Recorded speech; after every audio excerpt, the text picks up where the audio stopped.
आप सभी को राधे राधे, जय श्री कृष्णा। दोस्तों, एक बार फिर स्वागत है मेरे चैनल में आप सभी का। आज की लीला कथा के माध्यम से ठाकुर जी ने बहुत ही सुंदर मार्गदर्शन आप लोगों का किया है। दोस्तों, मैं लड्डू गोपाल से जुड़ी स्नान की काफी लीला कथाएं आप लोगों के साथ शेयर कर चुकी हूँ, जिसे आपने बहुत पसंद किया।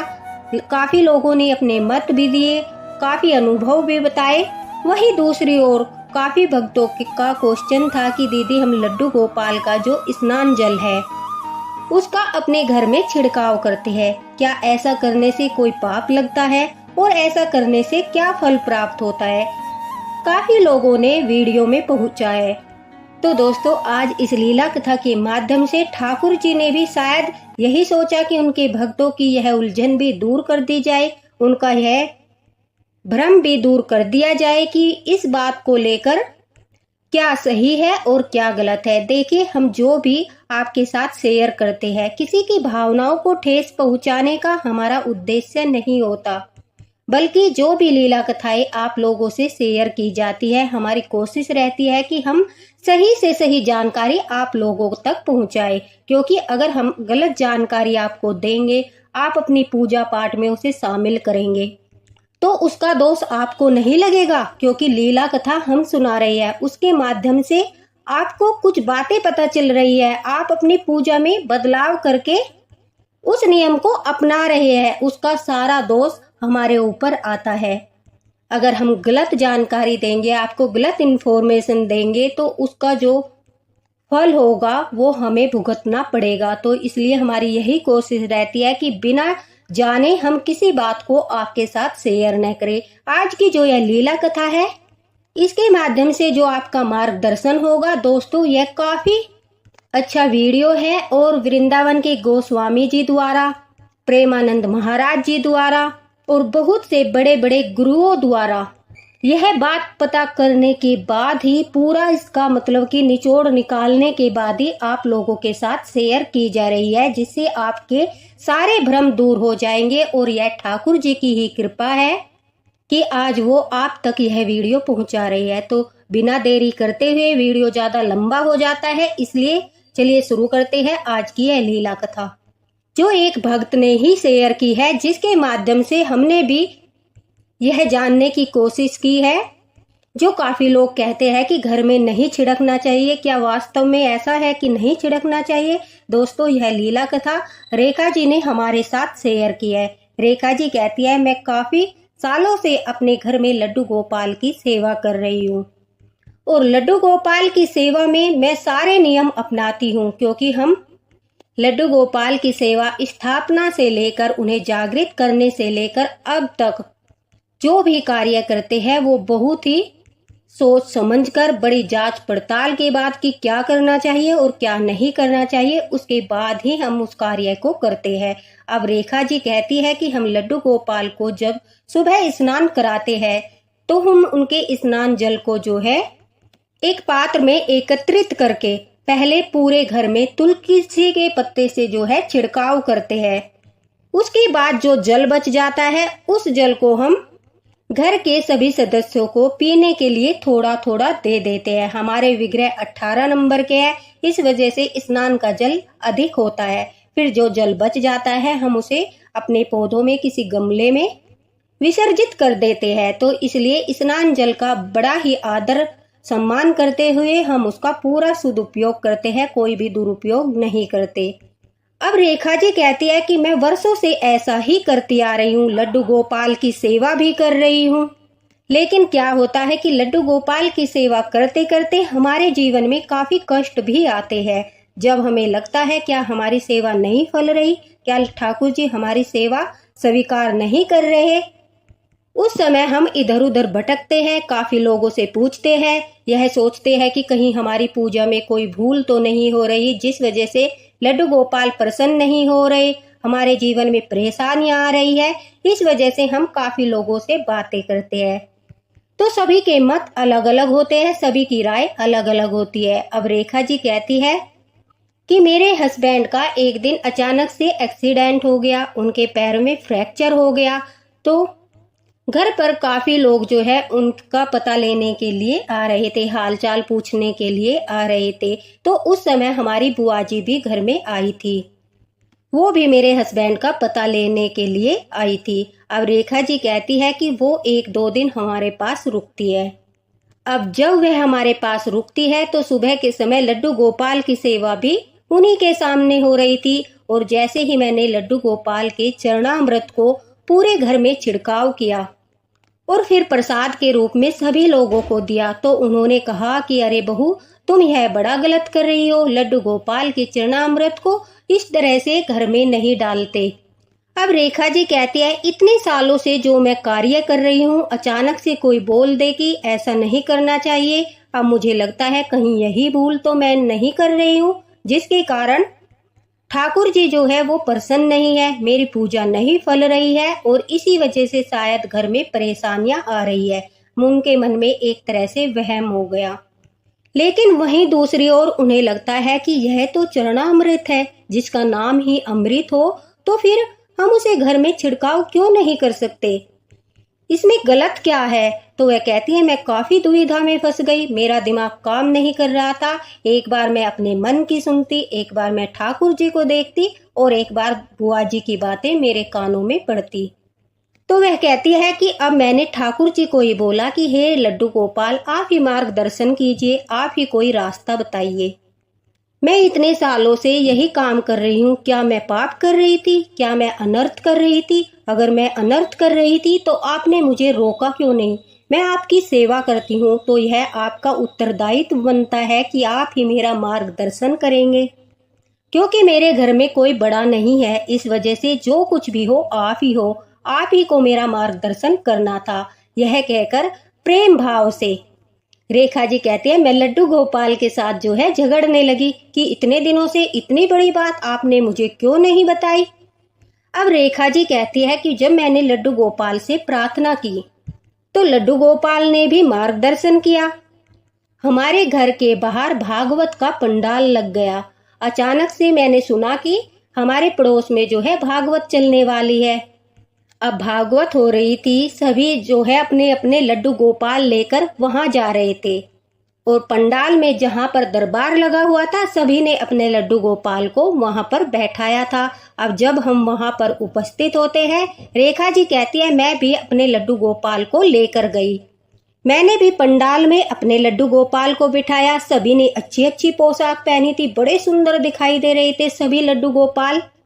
अब जो वो पंडित जी थे, उन्होंने तुलसी के पत्तों से पहले सभी लड्डू गोपाल के ऊपर को जल का छिड़काव किया। उसके बाद सभी भक्तों के ऊपर वो जल डाला। अब सभी भक्तों के ऊपर जल डाला तो मेरे ऊपर भी आकर जल गिरा। तभी मेरे दिमाग में आया, शायद लड्डू गोपाल मार्गदर्शन कर रहे हैं। अब भागवत की कथा होने के बाद इस क्वेश्चन का आंसर जो है मैं पंडित जी से ही लूंगी। अब रेखा जी कहती है कि भागवत कथा पूरी होती है, वहां पर जो पंडित जी थे मैं उनके पास बैठ जाती हूँ और उनसे पूछती हूँ कि क्या लड्डू गोपाल को स्नान कराने के बाद जो चरणामृत है उसे हम घर में छिड़काव नहीं कर सकते? तो पंडित जी कहते हैं, क्यों नहीं कर सकते, अवश्य करना चाहिए।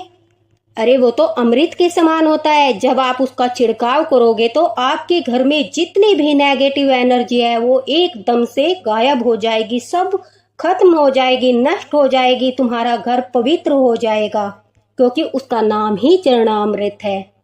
और अब रही बात दोस्तों, मैं अपनी बताती हूँ आपको कि लड्डू गोपाल का जो चरणामृत है उसका छिड़काव अवश्य करना चाहिए। क्यों करना चाहिए, मैंने भी देखा है। आप देखिए, वृंदावन जाते हैं, जब बाके बिहारी जी के दर्शन करने जाते हैं, गौर से सुनना, जब हम वृंदावन जाते हैं, बाके बिहारी जी के दर्शन करने जाते हैं, तो अगर आप उस समय उपस्थित हुए हो जब ठाकुर जी का श्रृंगार करने के बाद पर्दा हटाया जाता है, तो कुछ समय के बाद जब दर्शन चलते रहते हैं, पंडित जी जो है काफी भक्तों के ऊपर जो है जल को छिड़कते हैं, छिड़काव करते हैं। वो ठाकुर जी के स्नान का जल ही होता है, क्योंकि ठाकुर जी के स्नान में गंगा जल जो है वो यूज नहीं होता। ठाकुर जी के चरणों से गंगा जी निकली है, तो वो उनके चरणों का चरणामृत ही होता है, जो भक्तों के उद्धार के लिए कभी कभी पंडित जी पुष्प के द्वारा छिड़काव कर देते हैं। और उस समय सभी भक्त कहते हैं, हुई वर्षा अमृत की, हुई वर्षा अमृत की। यह ध्वनि आपने काफी बार भजन कीर्तन में भी सुनी होगी। जब भजन कीर्तन होता है वहां पर पूजा होने के बाद जब जल का छिड़काव किया जाता है तो कहते हैं, हुई वर्षा अमृत की। दोस्तों, जिसका नाम ही अमृत है और इतने बड़े बिहारी जी के मंदिर में भी पंडित जी छिड़काव करते हैं, तो क्या हमें लड्डू गोपाल की चरणामृत का, जब लड्डू गोपाल ने हमें स्वयं अवसर प्रदान किया है, वो घर में नहीं छिड़कना चाहिए? आप ही बताइए। और यह तो है नहीं कि हम डब्बा भर भर के जगह जगह जल डाल रहे हैं, उस पर किसी के पैर आएंगे। हम छिड़काव कर रहे हैं, जिसकी छोटी छोटी बूंदे होती है, जब हम छिड़काव करते हैं तो वो दीवारों पर लगती है, जो सामान होता है इधर उधर उन पर लगती है, कोई व्यक्ति होता है तो उसके ऊपर लगती है। ऐसे में वो जमीन पर छोटी छोटी बूंदे नहीं गिरेगी। अगर एक दो बूंद गिर भी जाएगी तो तुरंत सूख जाएगी, क्योंकि वो नन्ही नन्ही सी बूंदे होती है। बहुत ही जरा जरा सा जल तुलसी पत्ती पर लगाकर इस प्रकार से छिड़काव करना चाहिए कि नीचे गिरे ही ना। अगर कोई व्यक्ति है उसके ऊपर गिरे, या दीवार की तरफ छिड़काव कीजिए कि जो छींटे है उसके वो दीवार पर लगे। हमारा उद्देश्य सिर्फ अपने घर में अमृत की वर्षा करना है, जो हमारे ठाकुर जी का चरणामृत है। ऐसा करने से दोस्तों हमारे घर में जो भी नकारात्मक ऊर्जा होती है, और बहुत से लोग भूत प्रेत में विश्वास करते हैं, जो ऐसी चीजें होती है वो सब चरणामृत का छिड़काव करते ही दूर भाग जाती है। अब रेखा जी कहती है, मेरा तो मार्गदर्शन लड्डू गोपाल ने कर दिया। मुझे लगा कि पंडित जी सही कह रहे हैं। थोड़ी सावधानी रखकर हमें छिड़काव अवश्य करना चाहिए, क्योंकि वह अमृत है और अमृत का छिड़काव हम अपने घर में कर सकते हैं। अगर हमारे घर में कोई व्यक्ति का स्वास्थ्य ठीक नहीं है, अगर उस चरणामृत की बूंदे उसके ऊपर गिर जाएगी तो उसे भी ठाकुर जी का आशीर्वाद प्राप्त होगा। साथ ही साथ दोस्तों, कुछ हमारे घर में ऐसे सदस्य भी होते हैं, एक दो, वैसे तो सभी ठाकुर जी की सेवा करते हैं, लेकिन कुछ ऐसे भी लोग होते हैं, घर में सदस्य होते हैं जो ठाकुर जी की सेवा नहीं कर पाते, तो उस समय उन्हें भी ठाकुर जी का चरणामृत का एक दो छींटा उनके ऊपर गिर जाएगा, उन्हें भी ठाकुर जी का आशीर्वाद मिल जाएगा। अब रेखा जी कहती है, मेरा मन शांत हो गया, मैं घर आ गई और मैंने फिर से अपना वही नियम अपनाया, लड्डू गोपाल को स्नान कराना और घर में छिड़काव करना। अब बुआ जी जो थी वो इस बात को देखकर थोड़ी नाराज हो रही थी कि बहू मेरी बात नहीं मान रही। तो मैंने कहा, ठाकुर जी कोई ऐसा चमत्कार कीजिए कि बुआ जी को भी विश्वास हो जाए कि यह कुछ गलत बात नहीं है। अब रेखा जी कहती है कि मेरे घर में जो दरवाजे होते हैं, जो चौखट होती है, उनमें थोड़ी थोड़ी दीमक लगी थी, जिसकी वजह से सारी चौखट जो है वो खराब हो रखी थी। और मेरा 5 साल का बेटा था, मेरा बेटा है 5 साल का, रेखा जी कहती है। और मेरा बेटा जो है वो शादी के 10 साल बाद ठाकुर जी की कृपा से ही हमें प्राप्त हुआ है। वो रूम में सो रहा था, क्योंकि मैं सुबह लड्डू गोपाल की सेवा में लगी हुई थी, तो मैंने उसे जगाया नहीं कि बाद में जगाऊंगी, उसके बाद इसे नाश्ता वगैरह दूंगी। इस वजह से रेखा जी कहती है मैंने उसे रूम में ही सोने दिया और स्वयं लड्डू गोपाल की सेवा में लग गई। अब मेरे जो हस्बैंड है वो दूसरे रूम में थे। जैसे ही मैं लड्डू गोपाल को स्नान कराकर उनका जल छिड़कते हुए अपने बेटे के रूम में आई, तो लड्डू गोपाल के चरणामृत की कुछ बूंदें मेरे बेटे के ऊपर गिर गई, जिनके गिरने से एकदम से उसकी आंखें खुल गई। अब रेखा जी कहती है मैं तो बाहर आ गई, लेकिन मेरे बेटे की भी आंखें खुल चुकी थी, तो इस वजह से वो भी उठकर मेरे पीछे पीछे एकदम से बाहर आ गया। लेकिन मुझे इस बात का पता नहीं चला कि मेरा बेटा मेरे पीछे आ रहा है। अब रेखा जी कहती है कि अचानक से बड़ी तेज आवाज हुई, जैसे कि हमारे रूम में कोई ब्लास्ट हो गया, और बड़ी तेज से भयानक आवाज हुई, जिसे सुनकर मैं घबरा गई। मेरे हस्बैंड भी घबरा गए, और जो बुआ जी थी वो मेरे हस्बैंड के पास बैठी थी, रेखा जी कहती है वो भी घबरा गई। और मुझे पता चला कि यह मेरे रूम से आवाज आई है। मेरा सारा शरीर पसीना पसीना हो गया कि उसमें तो मेरा बेटा सोया हुआ है। आखिर क्या हो गया, वह कहती है कि मैं दौड़ते हुए रूम की तरफ गई तो मैंने देखा जो मेरे रूम का भारी गेट था, चौखट के साथ ही मतलब वो जो है पूरा का पूरा जमीन पर गिरा हुआ है। उसी के पास हमारा बेड है, वहीं पर मेरा बेटा सोया हुआ था। पूरा गेट और चौखट जो है वो हमारे बेड पर पड़ी है।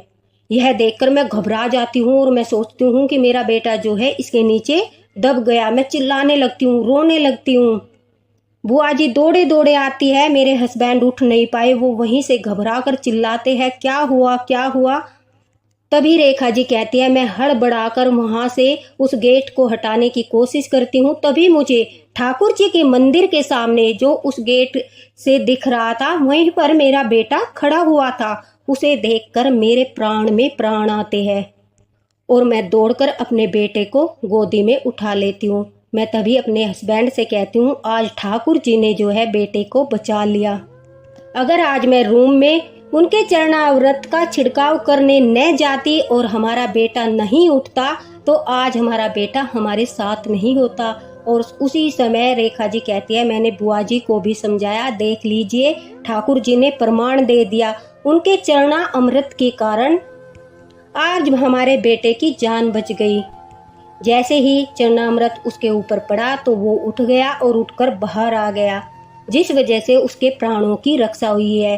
तो दोस्तों, इस तरह से ठाकुर जी रक्षा करते हैं। जैसे हम पर कोई मुसीबत आने वाली होती है तो हमें वो उस स्थान से हटा देते हैं। लेकिन अगर इसका दूसरा पहलू देखें तो बुरा कहने वाले यह भी कह सकते हैं कि तुम चरणामृत को इस तरह से गिरा रही थी तो तुम्हारे घर में जो है इस तरह का हादसा हो गया। तो अब देखिए, उनके घर में हादसा तो हुआ लेकिन किसी को खरोच तक नहीं आई। यह ठाकुर जी की कृपा नहीं है तो क्या है। अब वह कहती है, मुझे किसी प्रमाण की आवश्यकता नहीं थी। ठाकुर जी ने सीधे सीधे समझा दिया था कि तुम अपनी जगह सही हो, मैं जागृत हूँ। और उनके चरणामृत के कारण ही, उनके इस चमत्कारी चरणामृत के कारण ही हमारा बेटा जो हमें इतने सालों बाद मिला था, ठाकुर जी की कृपा से उसे एक खरोच तक नहीं आई थी, वो बिल्कुल स्वस्थ था। अब बुआ जी भी इस बात को अच्छे से समझ गई थी। रेखा जी कहती है कि वो भी इस बात को मान गई और उसने कहा, हाँ बहू तुम ठीक कहती थी, ठाकुर जी के चरणामृत ने आज हमारे बेटे की जान बचा ली। यह सचमुच अमृत है जो लोगों को प्राण देता है। और मैं लोगों की बातों में आकर अपने घर में इस तरह छिड़काव नहीं करती थी। तो दोस्तों, जो जल होता है, जैसे गंगा जल होता है, हम अपने घर में छिड़कते हैं। पूजा पाठ से, हवन इत्यादि करने से पहले पूरे घर में छिड़काव करते हैं और कहते हैं कि हमारा घर शुद्ध हो जाएगा, जो भी अला बला होगी वो टल जाएगी।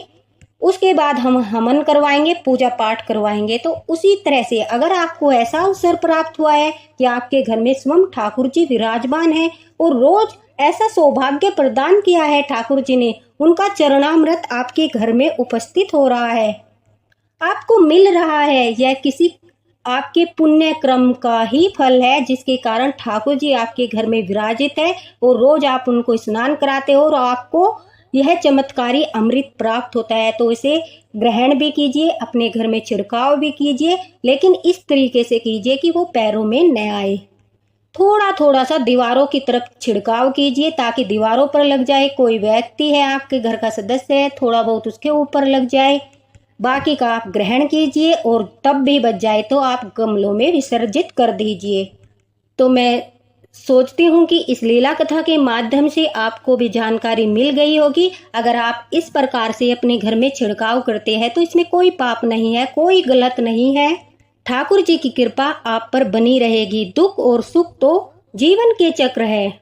अगर बुरा समय आता है तो अच्छा समय भी आता है, लेकिन जब हम ठाकुर जी की सेवा करते हैं, उनका हर वक्त प्रसाद ग्रहण करते हैं, तो दोस्तों हर समय ठाकुर जी हमारे साथ रहते हैं। जब हम पर मुसीबत आती है तो वो हाथ पकड़कर हमें उस मुसीबत से दूर निकाल देते हैं। तो घबराइए मत। अगर आप भी इस प्रकार से पूजा करते हैं, आपकी पूजा में यह नियम है, तो घबराने की आवश्यकता नहीं है। आप अच्छा करते हो, ठाकुर जी का नाम लेते रहिए बिना किसी भ्रम के। इधर उधर भटकने से अच्छा है आप ठाकुर जी की ओर ध्यान लगाए, उनके जप करते रहे। ठाकुर जी कभी भी अपने भक्तों का अनहित नहीं करते और वह समय समय पर आपका मार्गदर्शन अवश्य करते हैं। इसी के साथ राधे राधे, हरे कृष्णा। मिलते हैं अगले वीडियो में। जिसमें ठाकुर जी द्वारा जरूर कोई न कोई मार्गदर्शन अवश्य होगा।